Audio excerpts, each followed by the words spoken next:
একটু ভাবুন, একটা জাতি আছে যারা আল্লাহকে চেনে, আল্লাহর নাম জানে, নবীর কথা শুনেছে, কিন্তু তারপরেও তারা আল্লাহকে ছেড়ে অন্য কারো সামনে মাথা নত করছে। এবং সেই অন্য কেউ কোনো সাধারণ পাথরের মূর্তি নয়, সে হল ক্ষমতা, সম্পদ এবং নিয়ন্ত্রণের প্রতীক। সূরা আস-সাফফাতে আল্লাহ আমাদের নবী ইলিয়াস আলাইহিসসালামের ঘটনা শোনান। তাকে পাঠানো হয়েছিল এমন এক জাতির কাছে যারা একটি নামে পাগল ছিল, সেই নামটি হল বাল।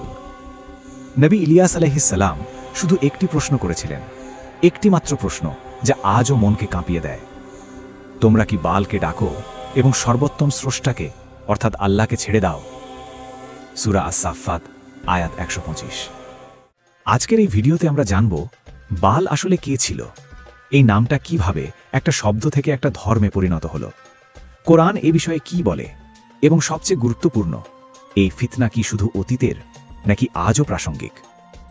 ইবনে কাসির রহিমাহুল্লাহ সহ বহু আলেম বলেছেন, বাল শুরুতে কোনো ভূত বা দেবতার নাম ছিল না। বাল ছিল একটা সাধারণ শব্দ। সেমিটিক ও হিব্রু ভাষায় বাল মানে মালিক, কর্তা, সর্দার, প্রভু। আরবি ভাষায়ও এই শব্দটি একসময় স্বামীর অর্থে ব্যবহার হতো। তাহলে সমস্যা কোথায় শুরু হলো? সমস্যা শুরু হলো যখন একটি জাতি আল্লাহকে ছেড়ে দিয়ে রিজিক, বৃষ্টি, শক্তি এবং বরকতের আশা অন্য কারো সাথে জুড়ে দিল। তখন মালিক অর্থের একটি সাধারণ শব্দ ধীরে ধীরে খোদার আসন নিতে লাগল। মানুষ মনে করতে শুরু করল, আমাদের জীবনের ব্যবস্থা আল্লাহর হাতে নেই, আছে অন্য কোনো শক্তির হাতে। এবং এখান থেকেই শিরকের শিকড় মাটিতে গেঁথে গেল। এই চিন্তাকে একটা রূপ দেওয়া হলো, একটি মূর্তি তৈরি হলো। সিরিয়া অঞ্চলে বালবেক ও তার আশেপাশে যখন বনি ইসরায়েলের একটি গোষ্ঠী এসে বসতি স্থাপন করল, তখন সেখানকার এক জালিম শাসক ক্ষমতায় ছিল। সেই শাসক বুঝত তলোয়ারের ভয়ে মাথা নত করানো যায়, কিন্তু এটা একদিন বিদ্রোহ তৈরি করে। কিন্তু যদি মানুষ স্বেচ্ছায় মাথা নত করে, তাহলে বিদ্রোহের পথ চিরতরে বন্ধ হয়ে যায়। তাই সেই শাসক একটি ধর্মীয় ব্যবস্থা তৈরি করল, যেখানে মানুষ আল্লাহর বদলে বালকে রব মনে করবে এবং বাদশাকে বালের প্রতিনিধি। বাল পূজা তখন আর শুধু ইবাদত রইল না, সে হয়ে উঠল ক্ষমতার একটি পুরো সিস্টেম। একটু লক্ষ্য করুন কিভাবে একটি ধারণা ধাপে ধাপে বিস্তার লাভ করল। একটি শব্দ, মালিক, প্রভু। একটি চিন্তা, আল্লাহ দূরের, বাল কাছের। একটি মূর্তি, শিল্পীর হাতে গড়া পাথর বা ধাতু। একটি রীতি, উপাসনা, নজর নিয়াজ, কোরবানি। একটি সিস্টেম, রাষ্ট্র, পুরোহিত, আইন, সব মিলিয়ে। এবং যখন একটি চিন্তা সিস্টেমে পরিণত হয়, তখন শুধু সাধারণ মানুষ নয়, বড় বড় আলেম, সর্দার, পুরোহিত সবাই সেই সিস্টেমের অংশ হয়ে যায়। নবী ইলিয়াস আলাইহির যুগে বাদশাহ আহাব এবং তার স্ত্রী ইজেবেল বালের উপাসনাকে রাষ্ট্রীয় ধর্মে পরিণত করল। তাদের সাথে ছিল বালের ৪৫০ জন পুরোহিত, যারা পুরোদস্তুর সরকারি বেতন পেত এবং বাদশাহের দস্তরখানে খাওয়া দাওয়া করত। এরা কারা ছিল? এরা ছিল সেই সময়ের সমাজের প্রভাবশালী মানুষ, যারা সমাজকে বলতো কি ভাবতে হবে, কাকে অনুসরণ করতে হবে, কার সামনে মাথা নত করতে হবে এবং কি কুরবানি দিতে হবে। আর বাল কি প্রতিশ্রুতি দিত? বৃষ্টি, ফসল, উর্বরতা, সম্পদ, সাফল্য, দুনিয়ার সব কিছু। মানুষ কেন বালের কাছে যেত? বোকামির কারণে নয়, তারা যেত ভয় থেকে। খরার ভয়, ক্ষুধার ভয়, ক্ষতির ভয় এবং নিজের জীবনের ওপর নিয়ন্ত্রণ হারানোর ভয় থেকে। তাদের বিশ্বাস হয়ে গিয়েছিল বৃষ্টি আসবে বালের সন্তুষ্টিতে, ফসল উঠবে বালের হুকুমে, রিজিক বাড়বে বালের খুশিতে। আল্লাহকে বানিয়ে দেওয়া হলো দূরের খোদা, আর বালকে মনে করা হলো রোজগার মালিক। এবার ইতিহাসের সবচেয়ে অন্ধকার অধ্যায়ের কথা। বালের উপাসনায় শুধু পশু কোরবানি হতো না, কিছু ঐতিহাসিক বর্ণনায় এসেছে মানুষ তাদের নিজের সন্তানদেরও কোরবানি দিত। বড় ধাতুর মূর্তির মধ্যে আগুন জ্বালানো হতো এবং ঢোল এত জোরে বাজানো হতো যাতে শিশুদের চিৎকার ঢাকা পড়ে যায়। এই প্রথাকে বলা হতো আগুনের মধ্য দিয়ে পার করানো। প্রথমে এটি করত সমাজের উচ্চ শ্রেণী, তারপর এটি ট্রেন্ড হয়ে গেল, তারপর স্বাভাবিক হয়ে গেল, তারপর এমন পরিবেশ তৈরি হলো মনে হলো এটা না করলে যেন কিছু একটা ঠিক নেই। এটাই ফিতনার সবচেয়ে ভয়ঙ্কর রূপ, যখন অন্যায়টা নর্মাল হয়ে যায়। কোরআনে বালের কথা সরাসরি উল্লেখ করে, কোনো ইঙ্গিতে নয়। সূরা আস-সাফফাতে নবী ইলিয়াস আলাইহির ঘটনায় আল্লাহ সরাসরি বালের নাম নেন। আল্লাহ জানান নবী ইলিয়াস আলাইহিকে পাঠানো হয়েছিল সেই জাতির কাছে যারা বালের উপাসনা করত, অথচ তারা আল্লাহকেও চিনত। নবী ইলিয়াস আলাইহি তাদেরকে দাওয়াত দিলেন একটি প্রশ্নের আকারে, যা দিনের একেবারে মূলে আঘাত করে। তোমরা কি বালকে ডাকো এবং সর্বোত্তম স্রষ্টাকে ছেড়ে দাও, আল্লাহকে, যিনি তোমাদের রব এবং তোমাদের পূর্বপুরুষদেরও রব?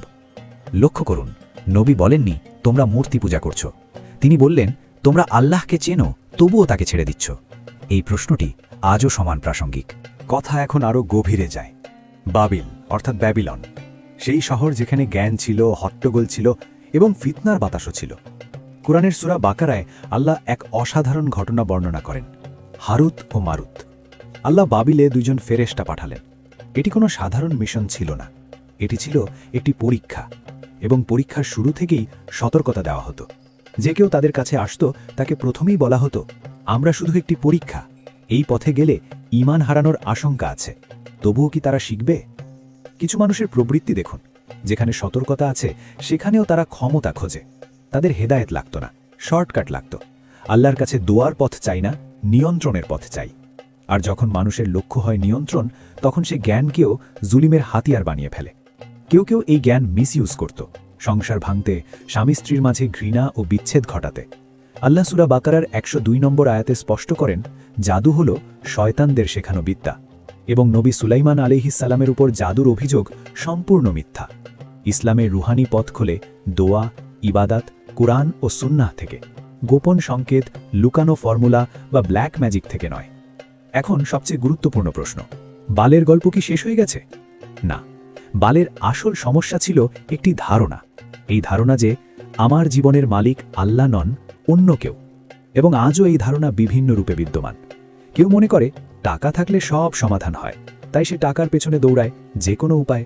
কেউ মনে করে ক্ষমতাশালী মানুষের সন্তুষ্টি ছাড়া জীবনে কিছু হবে না, তাই সে ক্ষমতার সামনে মাথা নত করে।